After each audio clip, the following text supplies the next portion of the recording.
హైదరాబాద్ లో largest cred and non stop property show ఈ నెల 9, 10, 11 తేదీల్లో కొంపల్లిలో. చేతులు ఖాళీ లేవని ఫోన్ బ్యాక్ పాకెట్లో పెట్టుకుని నడుస్తున్నారా? కెఫేలకు వెళ్ళి టేబుల్ పైనే మొబైల్ మర్చిపోతున్నారా? రోడ్డుపై నడుచుకుంటూ పోతే కేటుగాళ్ళు సెల్ ఫోన్ వెళ్ళిపోతున్నారా? అయితే మీ ఫోన్లను ఏం చేస్తున్నారో మీకు తెలియాలి.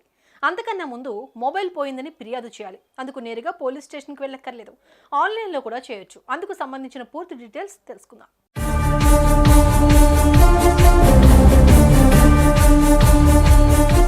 సెల్ ఫోన్ లేకుండా ఓ రోజు ఎలా ఉంటుందో ఊహించుకోండి.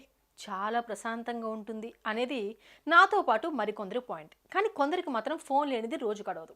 అది టైంపాస్కైనా, పనుల పరంగా అయినా. కొందరికి ఫోన్ ఉంటేనే పనులు సాగుతాయి. అలా మనుషుల అవయవాలు ఎలా ఉంటాయో ఫోన్ కూడా అలా ఓ అవయవంగా మారిపోయింది.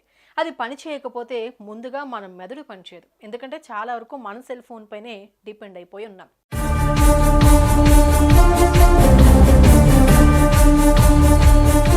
అలాంటి సెల్ ఫోన్లే టార్గెట్ చేసుకుంటున్నారు కేటగాళ్ళు.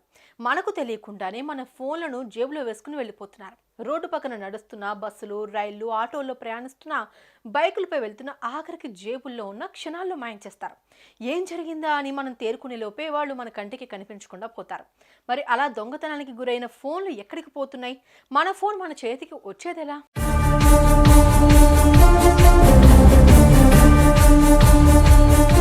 గ్రేటర్ పరిధిలోని 3 పోలీస్ కమిషనరేట్స్ పరిధిలో ఈ ఏడాది 7 నెలల వ్యవధిలో 20,000కు పైగా ఫోన్లు పోయాయి. ఇవి పోలీసుల ఫిర్యాదుల వరకు వచ్చినవి మాత్రమే. కొందరు పోతే పోనీలే అని వదిలేసుకునేవారు చాలా మంది ఉన్నారు. అయితే రాష్ట్ర వ్యాప్తంగా 7 నెలల్లో పోయిన ఫోన్లలో 21,193 సెల్ ఫోన్లను స్వాధీనం చేసుకోగా వారిలో 8,012 మొబైల్స్ గ్రేటర్లోని 3 కమిషనరేట్స్ పరిధిలోనివే.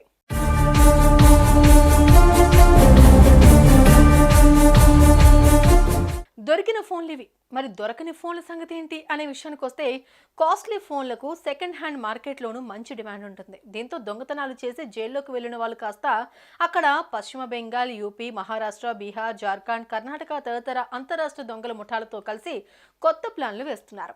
ఫోన్ నెంబర్లు మార్చుకుని బయటకు వచ్చిన తర్వాత గ్యాంగ్గా ఏర్పడి మళ్ళీ జైలుకు వెళ్లే పనులే చేస్తున్నారు. అలా ఏర్పడిన ముఠాలు ముందుగా ఆ సెల్ ఫోన్లు దొంగతనం చేసి దొరకకుండా ఉండేందుకు IMEI నెంబర్లు ట్యాంపరింగ్ చేస్తారు. ఆ తర్వాత కాస్ట్లీ ఫోన్ల పార్ట్స్ను దుకాణాల్లో అమ్ముతుంటారు. మామూలుగా ఉన్న ఫోన్లను మాత్రం ఎక్కువ ధరకు సుడాన్, బంగ్లాదేశ్, నేపాల్, శ్రీలంక తదితర దేశాలకు పంపిస్తున్నారు. ఇలాంటి ముఠాలను పోలీసులు అరెస్ట్ చేస్తున్న ఈజీ మనీ కోసం మరిన్ని ముఠాలు పుట్టుకొస్తూనే ఉన్నాయి.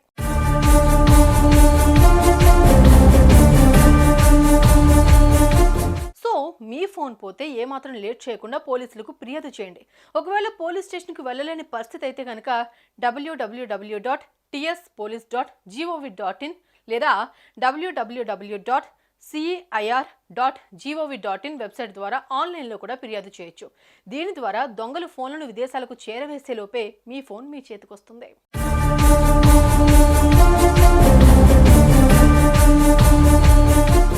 సో ఫోన్ల దొంగల ముఠాలు ఎక్కువైపోయాయి. కాబట్టి మీ జాగ్రత్తలో మీరు ఉండటం ఎంతకైనా బెటర్. ఒకవేళ సెల్ ఫోన్ పోతే వెంటనే వెబ్సైట్లో ఫిర్యాదు చేయండి. లేదా మీ ఫోన్ ఏ దేశానికో వెళ్ళిపోతుంది, లేదా పోస్ట్ మార్టం చేసి ఒక్కో పార్ట్ ఒక్కో షాప్లో అమ్మేస్తారు.